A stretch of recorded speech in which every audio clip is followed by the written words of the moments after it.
Lasari. Ya, Bu. Ibu absen Pak yuk. Ya, Bu.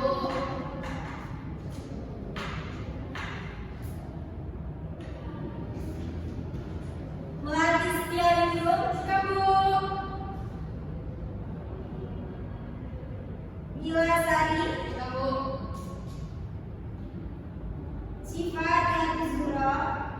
Ya, Bu. Saya mau. Mohon, Bu. Oh, ini. Baik. Adi Siti. Maka akan mempelajari materi saya berjudul Cerita Rakyat Lampung. Lanjut ke materi sebelumnya yuk. Ya, Bu. Materi ini penting. Pula, sering kita temui di dalam kehidupan sehari-hari. Ibu harap sana-sana dapat mengikuti pembelajaran dengan baik. Nggak mulai dulu. Cerita rakyat kampung. Jadi cerita rakyat kampung ini warisan budaya selain kaya dan beragam. Dalam berbagai kisah yang menggambarkan nilai-nilai tradisional, sejarah, dan kehidupan masyarakat kampung. Cerita-cerita tinggi disampaikan secara turun-temurun yang menjadi bagian integral dari identitas budaya Lampung, kisaran anonim Saimak terikat pada ruang dan waktu. Selanjutnya, di dalam cerita rakyat Eno, what struktur. Slide pertama ialah orientasi. Ada yang tahu what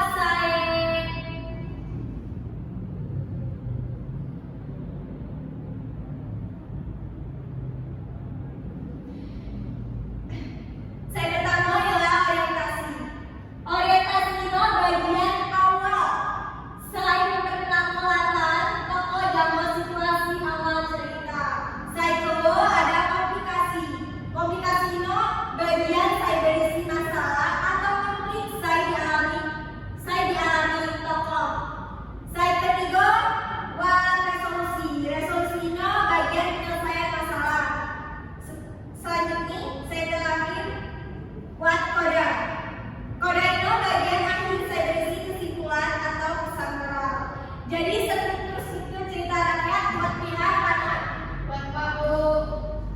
Coba sebutkan. Baik, saya pertama memperkenalkan latar tokoh dan situasi awal cerita. Saya kedua berkomunikasi bagian saya berisi masalah atau konflik saya dialami tokoh. Saya ketiga resolusi ialah bagian penyelesaian masalah. Saya terakhir ialah koda. Bagian akhir saya berisi kesimpulan atau pesan moral. Bagian saya berisi masalah disebut apa anak-anak? Disebutnya Resolusi, Bu. untuk penyelesaian masalah. Yang berisi masalah. Komunikasi. Mas Abi. Mas Aun. Selanjutnya fungsi. Jadi cerita rakyat Eno memiliki fungsi. Tolong pelatih. Baik, Bu. Cerita rakyat Lampung memiliki beberapa fungsi penting bagi masyarakat. Antara lain sebagai sarana pendidikan, hiburan, sosial budaya, dan pewaris nilai-nilai tradisional. Cerita rakyat Lampung juga berfungsi untuk menyampaikan asal-usul kejadian, mengesahkan adat kebiasaan, serta memberikan kesadaran tentang kebenaran hidup. Benar. Jadi fungsi cerita rakyat Eno antara lain sebagai sarana pendidikan, hiburan, sosial budaya, dan lain-lainnya. Selain itu, buat ciri-ciri cerita rakyat. Saya pertama cerita rakyat dituturkan secara lisan, kemudian disampaikan secara turun-temurun. Saya ketiga diketahui siapa pembuatnya. Kemudian saya keempat mengandung nilai-nilai kemasyarakatan.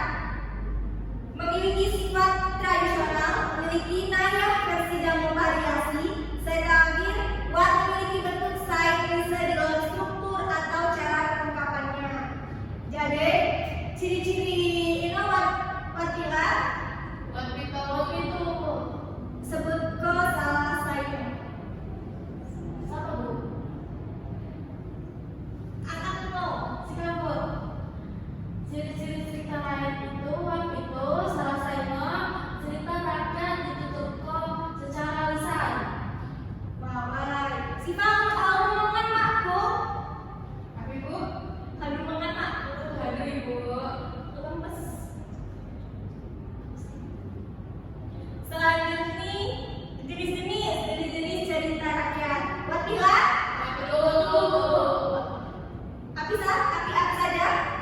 Buat mitos, buat legenda, buat dongeng, Bu. Mitos. Saya pertama buat mitos.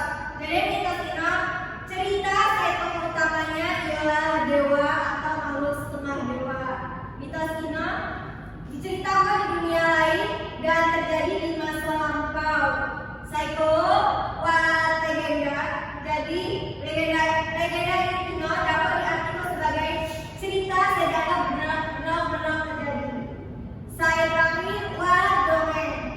Dongeng memiliki definisi sebagai cerita rakyat berbentuk prosa dan dianggap benar-benar oleh penyair atau penceritanya. Selanjutnya, buat macam-macam cerita rakyat. Saya pertama, epos. Kedua, cerita jenaka. Saya ketelu, parabel.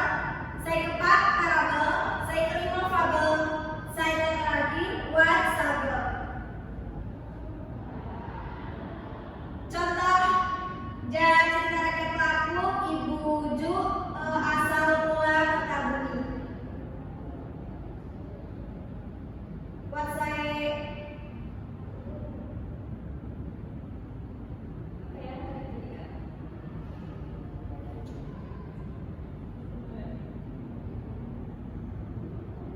ada yang udah tahu apa sih?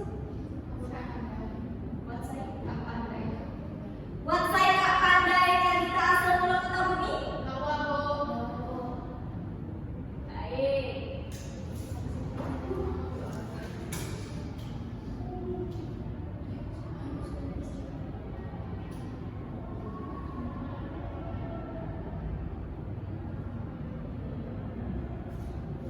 Sabar dulu.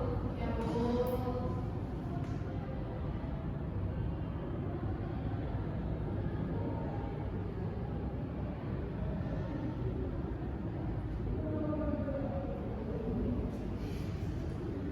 Teriak, teriak. Ya, Bu. Bu, aku Bu.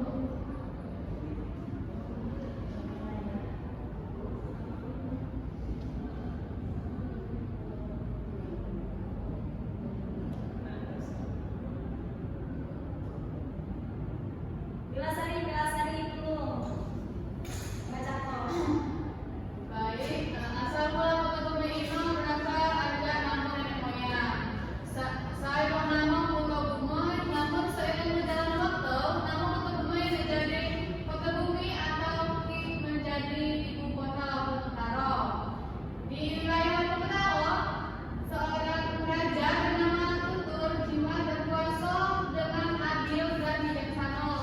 Tutur Jimat ialah keturunan Ratu Darah Putih. Mulainya usianya saya sudah tua, ia bermaksud menyerahkan kekuasaan kepada anak saya Tuhono bernama Panyakan Dalam. Setelah menerima mandat yang menggantikan ayahnya, Panyakan Dalam memimpin kerajaan dengan adil dan bijaksana.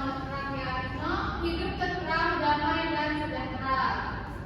Ayo, selanjutnya Syifa membacakan. Kemudian pernikahan. Kemudian Panyakan Dalam menikah dan dikaruniai seorang putra yang diberi nama Muhammad. Semakin lama kerajaan semakin berkembang. Keturunan Ratu Darah Putih ini semakin kaya dan tersebar di mana-mana. Keturunan Ratu Darah Putih Munis semakin kaya dan tersebar di mana-mana. Panyakan Dalam mulai memikirkan cara agar keturunan kerajaan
dan guru-guru